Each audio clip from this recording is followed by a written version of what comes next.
Now, yesterday, former President Donald Trump appeared on Adin Ross's stream yesterday.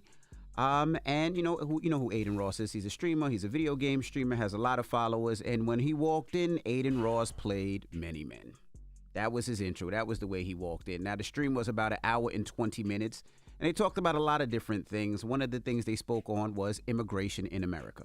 What if, I happen to be born in another country and I want to come the right way? How would that work? Well, that's what we want. We want people to come in, but they have to come in through a system, through a legal system. And, one of the things that's unfair is we have hundreds of thousands of people that have applied to come in, and this administration doesn't talk to them. Right. But if they walk through the southern border, they have no problem getting in. I don't even know why they're doing this, but some people are waiting 10 years to come in, and they've studied, they learned all about the United States, about our Constitution, about everything, and they're not being let in, and we're allowing people to come in from really rough places, really bad places, and they come in through caravans, and these caravans have 10, 20, 30,000 people, and they're pouring through Mexico. That's crazy. Man, let the record show. I loved this press hit for Donald Trump, and the reason I loved it is because you have to meet people where they are. Like, you running for president of the United States of America, there is a new potential voter turning 18 every day. Right. So don't take any audience for granted.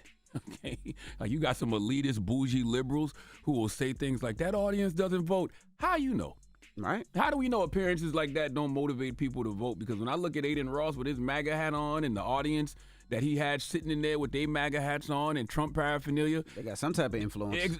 That's right. And they look like they voting to me. And once again, Trump went and engaged the audience. So he may energize them to go vote for him. To just dismiss that scream as unserious, to dismiss that audience as unserious, that's a grave miscalculation. I agree. Now, he also spoke on Biden and Kamala Harris.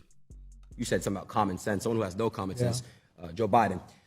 Do you think he was pushed out, or do you think he made the decision to step down? No, he was not only pushed out, it was a coup. They went in to see him. He did badly. The debate was a disaster. It was horrible. Okay? I don't know if I was brilliant or if he was horrible.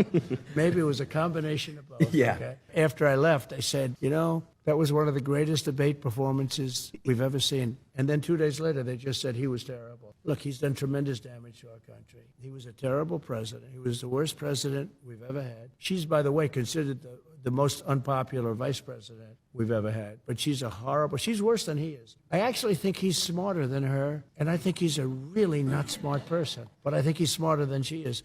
Well, Trump knows a coup when he sees one, because he led one on January 6th. But I will say the vice president, Kamala Harris, needs to be out there doing the same thing.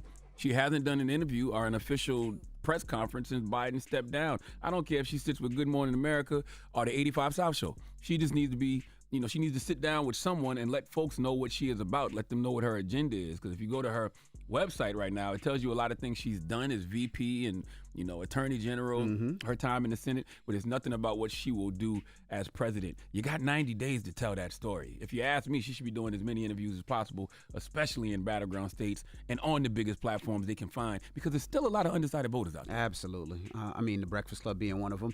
Now, if you're just joining us, we're talking about Donald Trump. He appeared on Adin Ross's stream yesterday. He's a huge streamer, if you don't know. They did kind of like a rapid fire segment where he was talking about his thoughts on Kanye. Kanye. So he's very complicated. Let's say complicated. Because he's a really nice guy, but he can get himself into trouble, and he can get some other people. But, he's got a good heart. He does. But he's complicated, Kanye. Now, he spoke on U.S. Representative AOC as well. Fake, but in all fairness, look, but she knows it. She's got a thing going. It's a good thing. She's a good thing for her. But there's a certain something she's got. She's got a spark. That's pretty amazing, actually. She's got a good spark. So I'll change it. I'll say spark. He's up there sounding honest. Yeah. He sounds like he's answering everything honestly. Now, and lastly, this is what was trending yesterday. Adin Ross asked Donald Trump about his thoughts on how DA Fani Willis was handling Young Thug's RICO trial, and this is how Thug answered. This is how Trump answered. I know Fani Willis has treated you very unfair. I have a friend who's currently being treated unfair by her. He's a rapper named Young Thug. Yeah. And I heard that, actually. Yeah, I just was wondering if there's a way that we can make sure he gets treated fair, that's all. So I've heard about him, and I heard he's being treated very unfairly by her. Yeah. And I would tell her she's got to treat these patriots that are being all terrible. They're going after him. And I hear Young Thug is being treated. I heard the name. Yeah. I heard it from other people where they say he's being treated very unfairly. Very unfair. So he's got to be treated fairly. Please. Listen, I don't even think he was pandering. He was asked a question about a woman, Fannie Willis, who was prosecuting him as well. Those have been her most high-profile cases that I've seen. Okay, Jeffrey and Donald, Young Thug and Old Thug. And he didn't say anything we all don't feel, which is, Young Thug isn't being treated fairly. Right. Listen, man, once again, I like the press hit. Trump is an unorthodox candidate. He doesn't come from the political world. He's an entertainer, so he understands how to entertain. He understands pop culture. That interview right there owned the headlines yesterday. I was watching CNN last night, and from about 6 p.m. to about 10 p.m., when I went to sleep, that interview with Aiden Ross was all over CNN. That's right. And Aiden Ross's age demo is age 13 to 24. 13 to 24, yep. Yeah, mostly men. Like I said earlier, there's new voters turning 18 every day.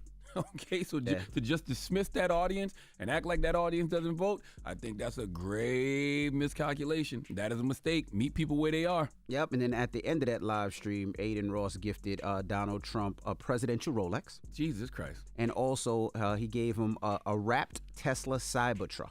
Now, is that legal? Probably, because the Supreme Court said, well, it wasn't a bribe. Well, can they take gifts? Well, Trump seemed excited about it, but they're saying contributions to federal candidates from an individual are limited to $3,300.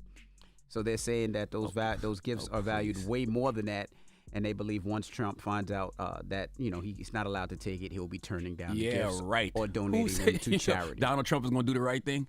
Okay, sure. He's probably going to have to in this case. He's probably going to donate them. Oh, please. He's going to donate Y'all them. still expecting Donald Trump to follow the rules? He's going to knock it off, He's man. going to donate them. He's probably going to give it to somebody at one of his rallies. Oh, God, you naive Americans. Humans are so crazy. He's not going to keep this. They own him too much. Man, shut up. It's Donald Trump we talking about. They own his ass. Man, They not going to keep that. YOLO. You think going to drive down Madison Park Avenue? Donald Trump say, F it, we ball. You think you're going to pull up on the Cybertruck? Donald Trump say you do what you want when you popping. You think you're going to pull up in Mar-a-Lago? Yes. With the watch on. With the watch out the window? Yes. At the next debate, if he decided to show up, what are you talking about? Would that be hard, though? If he pulled up at the next debate with the Cybertruck with the watch out the window with his face on the side of it? All I'm saying that'd be hard. All I'm saying is playing Young Thug? Lifestyle. I'm just saying I respect that'd it. Be hard. Because you meet people where they are. All right? Somebody told me yesterday that there's a difference between young voters and young people. I'm like, well, what's the difference? Young people can become young voters if you engage them and energize them to vote. That's right. So, like I said, to dismiss that audience and act like that audience is unserious, that's a mistake. All right. Well, that was Jess's mess. All right. Again, Jess is out. She's on maternity leave. And when we come back, we got front page news. Morgan will be joining us, so don't move. It's The Breakfast Club. Good morning. Wake that ass up. Early in the morning. The Breakfast Club.